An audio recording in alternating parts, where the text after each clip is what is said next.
All right. Let's get this out of the way first. The thoughts, views, and opinions expressed on Tailboard Talks Firefighter podcast are solely those of the speakers, guests, and host, and do not in any way represent the thoughts or views or opinions of any other employer, partnership, or sponsor. The material and information in this podcast is for general information purposes only and should be used at the listener's discretion.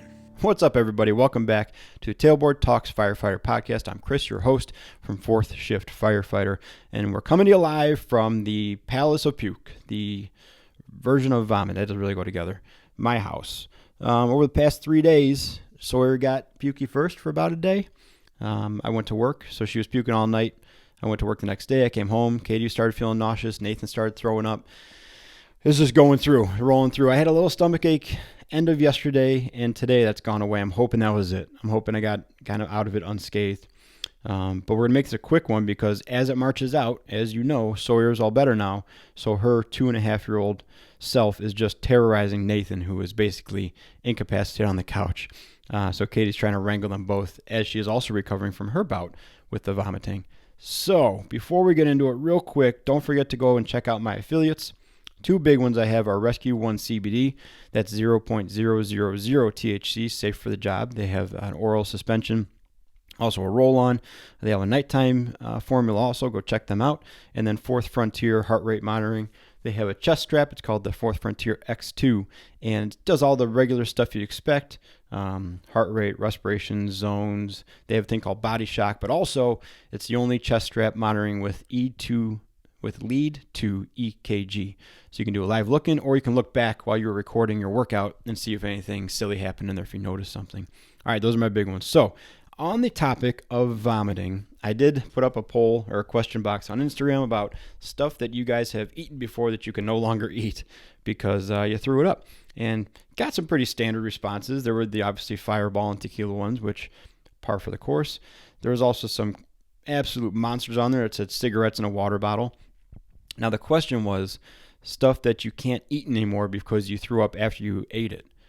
Cigarettes in a water bottle, hopefully it's not a part of your daily routine, and if it is, not cool, but good for you. We also have McDonald's nugs, Taco Bell, garlic parmesan wings, salmon. Gross. My big one for a long time was those little peppermint pinwheels, little red and white striped circular things. Because after a hockey tournament one time when I was way younger, we went out and I ate way too many greasy, gross, like hamburger sliders. Just I remember how greasy they were and how gross they were. At the end of the meal, I had a little peppermint pinwheel thing, and then I threw up all night. And obviously it was because of that peppermint pinwheel. So to this day, candy canes, peppermint, stuff like that still gets me a little itchy if I'm looking at it at the wrong time. Super gross, though. Let's get off that topic. Like I said, today's going to be a quick one. What I wanted to talk about is not letting a few bad years or even months in your career ruin the duration. And this is really something that's kind of evergreen as well, because we as firefighters and paramedics are very good at telling someone with a broken leg or a sickness or someone whose house is on fire or someone who's in a car accident what's going to happen next. And like, it's going to be okay because this is what's happening, or this is how this goes, this is what you can expect, and all those things, because we've seen it time and time again with our patients and our scenes. But we're very, very bad at looking at our current situation that we might not like too much and saying, oh, I know how this is going to end. It might take 10 years or it's 2 years or 4 years or 20 years, but things will be 100% different at the end of that term. It's very hard because we don't have that experience. We're living in it right now, and the thing that ends inconveniencing us right now is the worst thing that's ever happened to us. That makes us act kind of silly sometimes, and it does not do us any favors. In fact, it does a lot of harm because depending on how your department runs or what you do in your department, if you're moving around all the time, or if you're more or less stable because of that assignment or whatever's going on, but people are rotating in and out and you're just complaining about it constantly, here's what can happen. If I go out to your department or your station for a day and I'm there and you're complaining about whatever's going wrong, right? And I'm just like, man, this person just will not let this thing go. This is not that big of a deal, but they obviously feel like the world's coming to an end for them. And I go back to my crew and I'm like, man, so-and-so was just inconsolable about this minor inconvenience. hopefully what happens is the people in my crew say, oh, you know what? That's actually the first time I ever heard them complain about that. And I was out there last day and the day before that, and I didn't hear anything. So maybe they just had a bad day. That'd be the best case scenario. The danger is something minor happens to you that you just don't like. That's also a temporary thing, whether it's a month, 4 months, 2 years, 10 years. It's got a shelf life. Everything does. And it's your only talking point, and it's your most frequent and loudest talking point. Then when I go back to my crew and say, man, this person would not let it go, they're going to say, yeah, that's what they do. That's all they do is complain about this thing. And your reputation grows, and that starts to be what you do is complain, and specifically about this thing. But then it turns into like anything that happens, this person's going to complain about, or it's just, it becomes their personality. They're so selfish because they're not worried about what's happening next to them, but God forbid anything happens to them, then it's the most important and the worst thing ever to happen. And I think that's pretty normal too. Like, of course, you can't care about everyone's problems, right?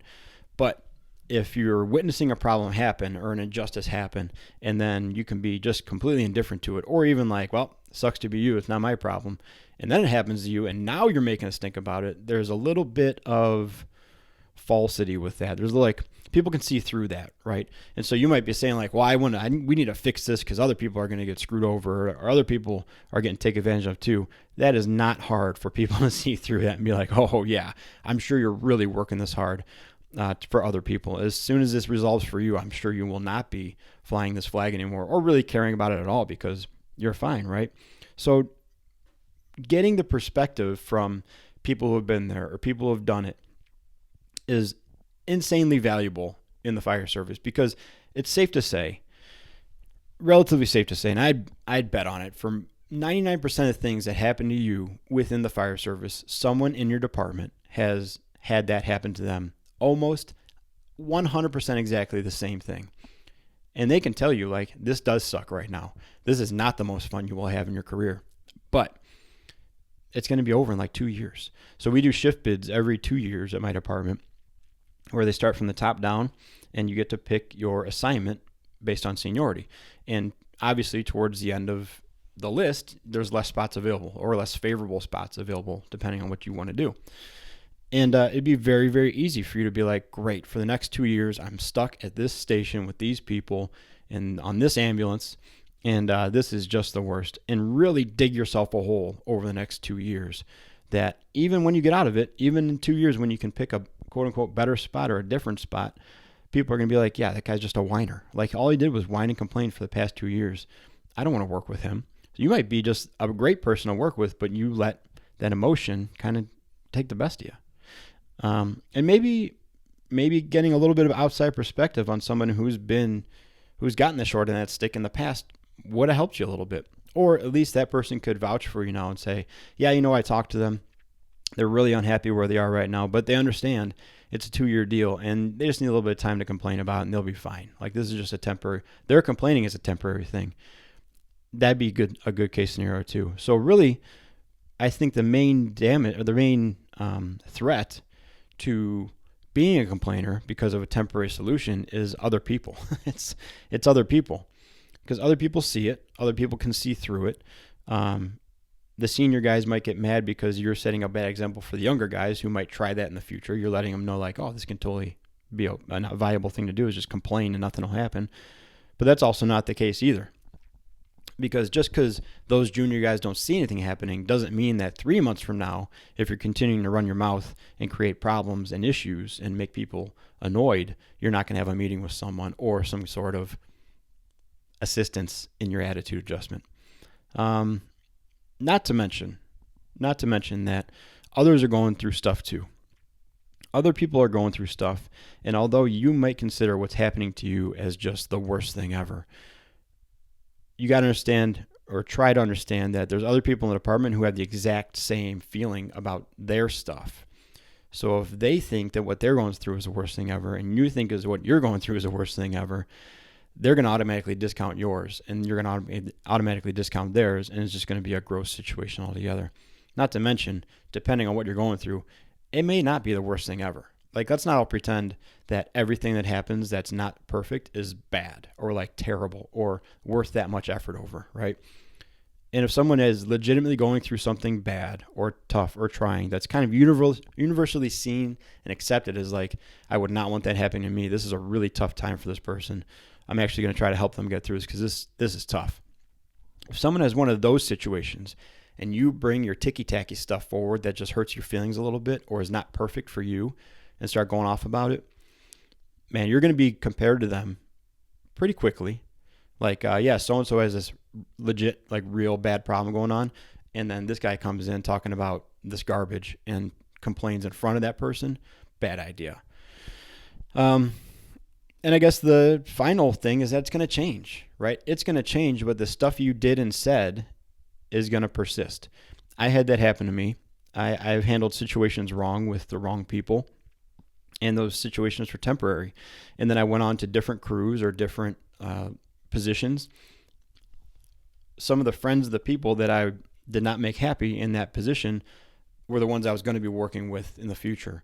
And they had that perspective because they were talking to their friends who I was pissing off. And so now I walk into that situation, I'm like, cool, I'm all done with that. I'm ready to be a good guy now. And they view me as like, great, I got this complainer coming over. So your work almost continues. I had to have meetings with them. I shouldn't say that. They addressed me and had meetings with me saying like, the way you acted with that guy because of that cannot happen here. And then I had to be like, well, no, that was because of that situation. And I don't plan on acting like that anymore because the situation is different. And they said, well, that just shows that you're not mature enough to handle bad things happening to you. So work on that. So even though the situation changed and I thought I was going to change, that scar that I kind of dug persisted. And then it was a reflection of who I was in general, not just who I was at that time. So as I was thinking about this stuff, as I was kind of writing down some notes here, two things came to mind that I just want to share with you real quick. And the first one, I'm not sure if it completely relates to it, but it relates to the fire service in general. And if you read the book, The Things They Carried, I think I'm getting the title right. I mess it up frequently. Let me get back to it here. There's a part in the book where someone says, the earth is slow, but the buffalo is patient. And that really, to me, represents the fire service. The fire service is slow, but the buffalo is patient. If you can have the patience and the trust to know that things are going to work out and things will change, and the situation you're in now is not going to be the same situation a year from now or months from now. And yeah, some of it might be like 7-8 years from now. Absolutely. I've talked about it before on here. I'm in my 16th year now at my department, and in the next 6 months, with some luck, I'll be off the ambulance and assigned full-time, most likely to a truck or a quint. And I'll be in charge of that quint, but unless I take overtime, I will be done with the ambulance. At year 5 and year 10, that's really, really hard to see. But at year 16, I'm happy that a majority of times I chose to keep my cool, look at the bigger picture, trust the process, keep a mostly level head. So now when I get to year 16 and I'm off the ambulance in the next little bit here, hopefully, I don't have a ton of backpedaling or backtracking to do, or people coming to me and be like, well, you acted like a jerk for 16 years. Why can't I? The earth is slow. The fire service is slow, but be patient. Okay, the buffalo is patient. And the second part is this old proverb that I really hadn't thought about until I started writing down notes for this thing. It was kind of lost up in the brain somewhere, but it's an old Chinese proverb. And it's basically the proverb of maybe so, maybe not, we'll see. And if you've heard it before, it's relatively powerful. I'm just going to kind of slowly go through it here. It's a story of a Chinese farmer, and stuff keeps happening to him. And people keep asking him what he thinks of it, and his response is always, well, we'll see. So it starts off, and it says, a farmer and his son had a beloved horse who helped the family earn a living. One day the horse ran away, and their neighbors came over and said, that's just the worst. Your horse ran away. What terrible luck. And the farmer said, we'll see. And a few days later, the horse came back. And when the horse came back, it brought several other wild horses with him. And the neighbors came over and said, wow, what great luck. Your horse came back and it brought you more horses. And the farmer said, maybe so, maybe not. We'll see. Later that week, the farmer's son was trying to break one of the horses, and she threw him to the ground and broke the son's leg. The neighbors came over again and said, your son broke his leg? That's terrible luck. Now we can't help you with the farm and the chores. What are you going to do? And the farmer said, maybe so, maybe not. We'll see. And then a few weeks later, soldiers from the National Army marched through the town, recruiting boys for the army. They came to the farmer, but they saw his son had a broken leg, and they skipped over him. And the neighbors shouted, "Your boy was spared by the army. What tremendous luck." To which the farmer replied, "We'll see." It's just one of those things, right? You never know if the situation you're in is actually good or actually bad until it hashes out. I don't need to recount the story. You got examples in that one, but just try to keep that in mind. It may not be the thing you would have picked right off the bat. It may not have been the position, if you had a choice or more of a choice, you would have put yourself in. That doesn't automatically mean it's going to be the worst thing ever or the best thing ever. Try to keep a level head. All right, we'll see. Maybe so, maybe not. We'll see. Pretty infrequent I get that spiritual. I shouldn't even say spiritual. That deep on here. Philosophical. That's the word I'm looking for. Big brain guy. But I really think those things kind of translate. You got a long career, man. 20, 25, 30 years, 35 years. It's a long time. 2 years of inconvenience is a glitch. A little blip, okay? And it's going to get better. It's going to get better. The process will continue to refine itself. The fire service is slow. It'll catch up. Your situation, your position, your seniority, your role, everything will change. The guys who you think now are making out big time, you'll be one of them eventually. Just have patience. All right, try to look at the bigger picture. If something happens, whether it's good or bad, we'll see. Celebrate in private, right? Have your little party or your pity party, but we'll see. All right, guys, thanks for hanging out. Like I said, a short one. I hope you enjoyed. I hope that rang home for someone. If you're a listener, you can share it with someone who might need it. As always, check out my affiliates, Rescue One CBD, 0.000 THC, safe for the job, and also Fourth Frontier X2 heart rate monitoring strap. Pretty awesome. Coming up is a few interviews. Got some emails out. Really hopeful for those. And also, we have to do True Detective Season 4 finale recap with Kurt.